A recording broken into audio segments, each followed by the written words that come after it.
Hi guys! Welcome to another vlog. Wala pa kayong mga kamay dyan. Today, mag-unbox tayo ng mga computer parts again. Desktop computer pala to na ang specification is Intel Core i3 na 8100. Then 4GB yung RAM with 2TB yung hard drive. At the same time, meron siyang 240GB of SSD. Before natin i-assemble, so magkakaroon tayo ng another video for assembling yung system na yon. But before nun, so i-unbox muna natin yung mga items or yung mga parts na yun bago natin i-assemble. Okay?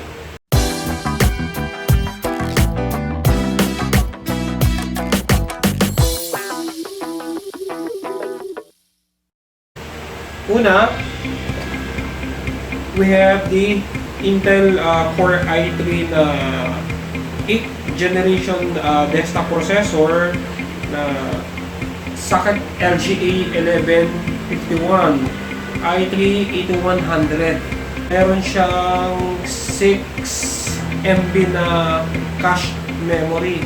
At the same time, 4 cores siya and meron siyang ultra high definition graphics. Intel graphics na 630 series. So, pag ganitong processor mo, kailangan ang motherboard na bibilhin mo is yung pang 8th generation din na Intel processor. At the same time, ang socket niya is 1151. Then, ang chipsets niya is Intel 300 series chipsets based ang kailangan ng motherboard mo. Unbox na natin, no? So basically, pag pinurchase mo yung Intel processor, makikita mo na kaagad dito yung processor. So, lagay dito, Intel Core i3 8100 3.6 GHz. Alright? So, ito yung processor. Nakikita mo na kaagad sa maliit na window. Then, naka-sealed pa siya. Siyempre guys, again, pag bibili kayo ng mga items, hindi lang processor, kailangan syempre naka-sealed siya. Processor nito made in Vietnam. Buksan lang natin.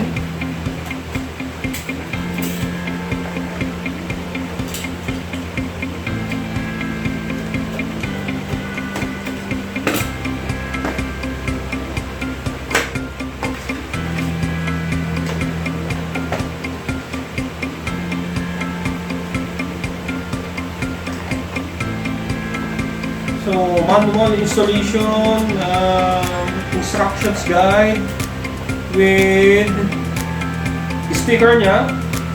Ito yung pinakahalaga dito yung sticker. Sticker na nilalagay niyo sa casing para ma-recognize na Intel Core i3 processor. Alright? Here's the manual. Then,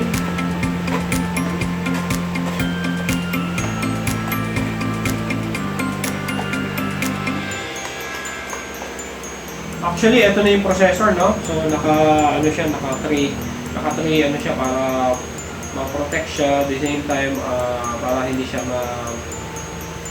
may static, no? So, ito yung pinaka-processor natin. Alright? Processor, the brain of the computer. Then, kasama pa rin yung stock na heatsink fan ng Intel. So, ito yun. Mostly, yung ibang user, hindi nagre-relay sa stock heatsink fan ng Intel. Bumibili sila ng third party na CPU fan or bumibili sila ng another heat spreader ng processor. Hindi sila nagre-relay sa stock fan. Pero basically, pwede nyo namang gamitin generally or typically yung heatsink fan niya. Careful nga lang kayo dito sa clip niya pag mag-i-insert or i-install nyo yung heatsink sa motherboard. So, included na rin dyan yung thermal paste. So, nakalagay na rin dyan yung thermal paste.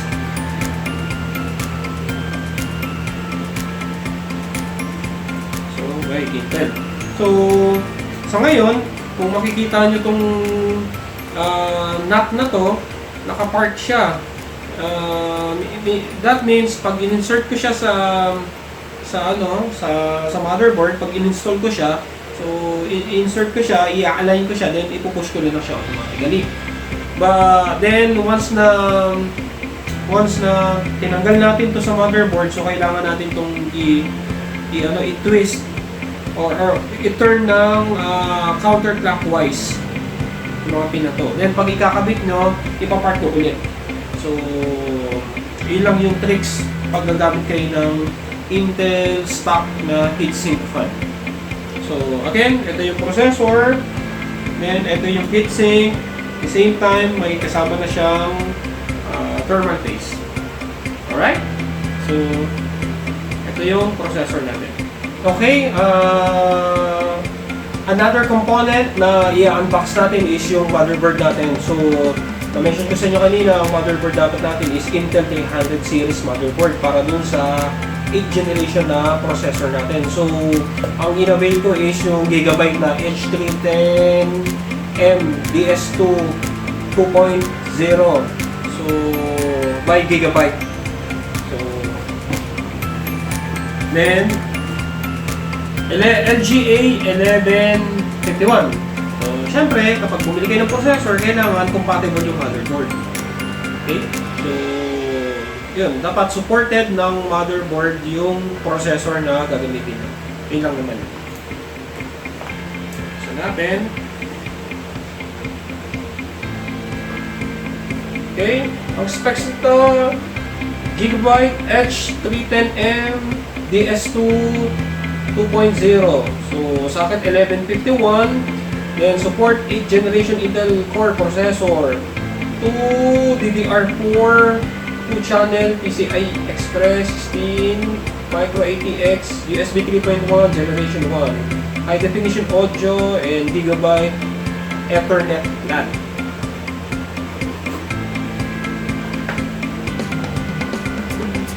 So na natin. So ito,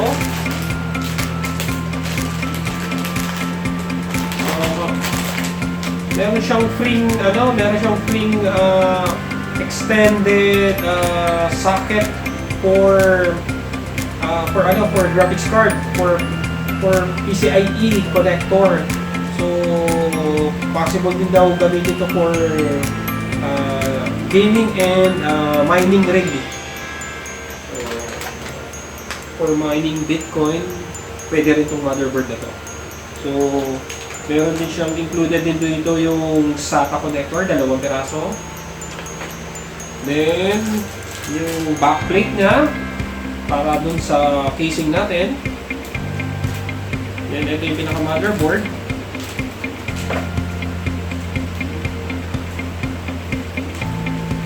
Sa ilalim yung manual.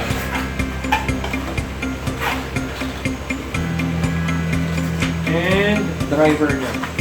So, here's the manual. Here's the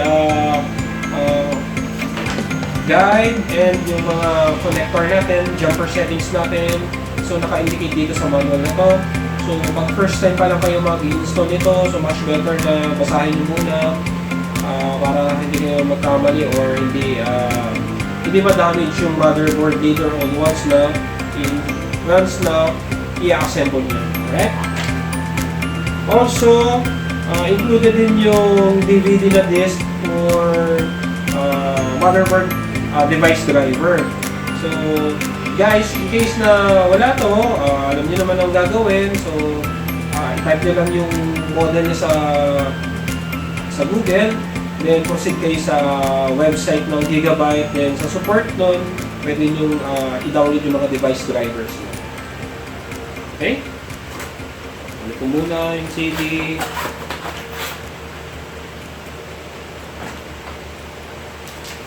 Here's the motherboard. Okay?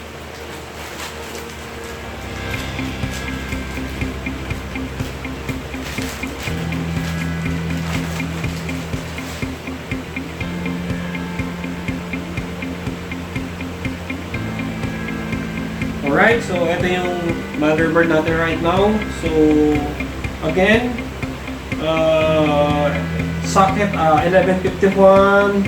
So, sa back panel ng motherboard natin, so meron tayong 4 na USB 2, dalawang USB 3.1 naka-indicate mo sa manual, then meron siyang high definition na audio, then meron siyang gigabit na Ethernet na network interface card. Then meron siyang dito sa case natin meron tong LPT1 para sa printer yata ito. Then meron din siyang COM1, communication port 1, LPT1, then meron siyang DGA connector but wala siyang HDMI. Then meron din siyang dual na PS2 connector, either mouse or keyboard ang gagamitin nyo. So ito yung pinaka motherboard natin. Okay? On the interface of the motherboard, makikita nyo dalawa yung socket ng memory bank, then 4 yung SATA connector, then isa yung PCIe for your graphics card, then dalawa yung mini PCIe connector. Then this is the protector of the CPU socket para dun sa pin niya. So again, careful kayo dun sa pin ng socket natin. So pag na-damage yung pin na yan, possibly hindi mag-work yung motherboard niyo. Then, ang capacitor niya naman, all solid caps. Then, ito yung USB connector niya. Okay? So, Gigabyte, durable naman yung brand na to. Branded naman to. Mostly, ginagamit to. Mostly nakikita ko to sa mga computer shops, setup, sa mga offices, mga gaming rigs. So, Gigabyte yung ginagamit dito. Motherboard. Gigabyte yung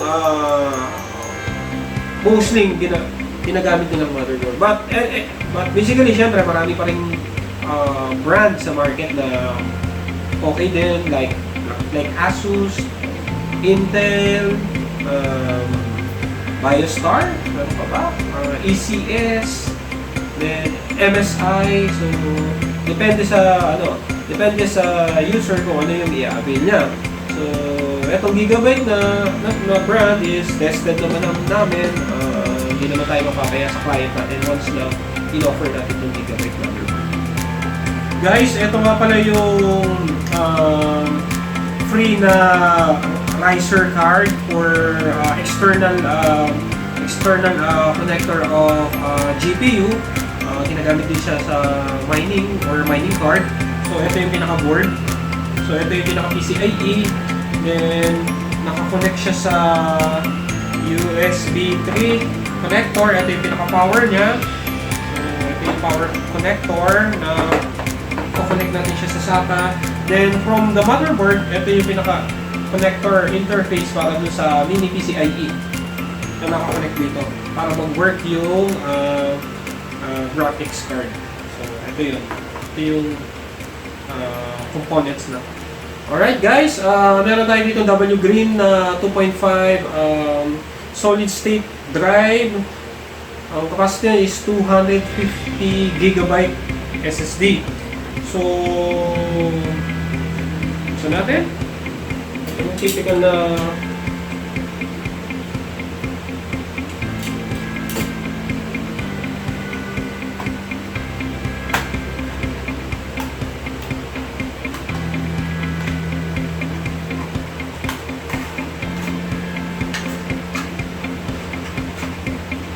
yung manual, then naka-tray pa siya, then meron siyang sticker, W Green SATA SSD 250GB hard disk.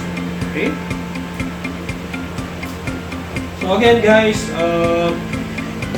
Ang SSD, storage device pa rin naman yan, pero mas mabilis yung performance niya, mas faster siya ng 10 times kung i-compare niyo siya sa ordinary mechanical hard drive.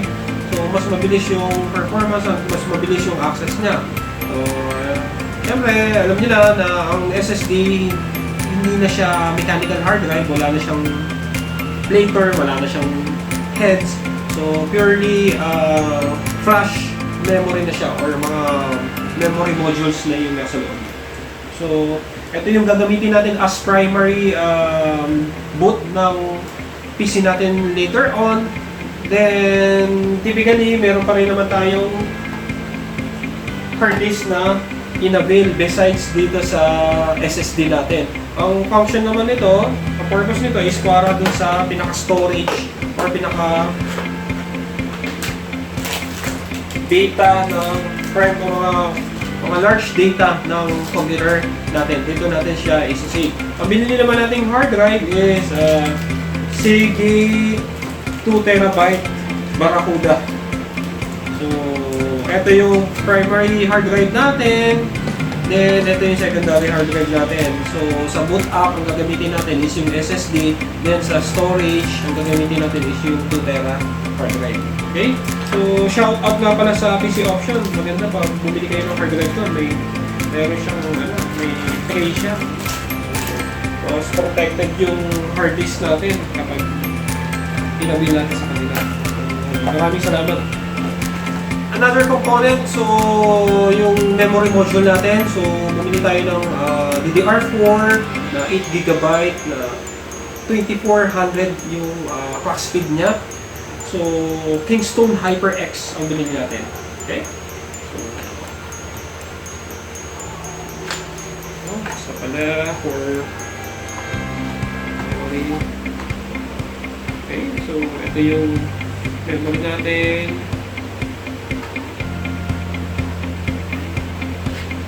Sensitive na lang siya. So, meron siyang manual, maliit na manual. Then, yung sticker ng HyperX.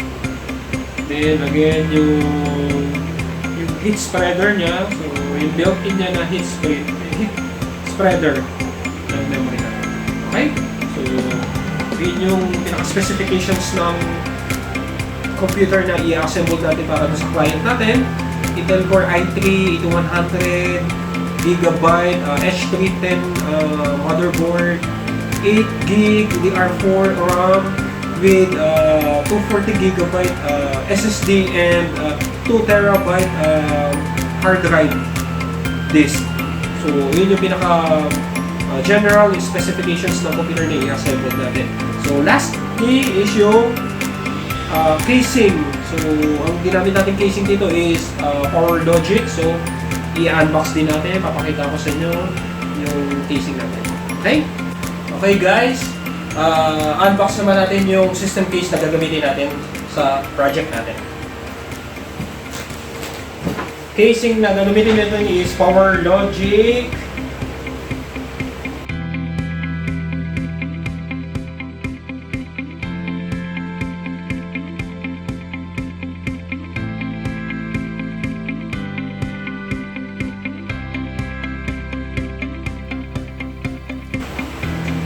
Alright, again, ito yung system casing natin. Meron ng included na power supply, 700 watts. Powerlogic din yung brand. Ito yung mga wire niya inside. Then, possible din na nalagyan natin ng SSD hard drive. And then yung hard disk natin, 3.5mm, 2.5mm drive. Then, included din yung mga screws and bracket and motherboard stand. Included din yung power cord connector sa casing natin.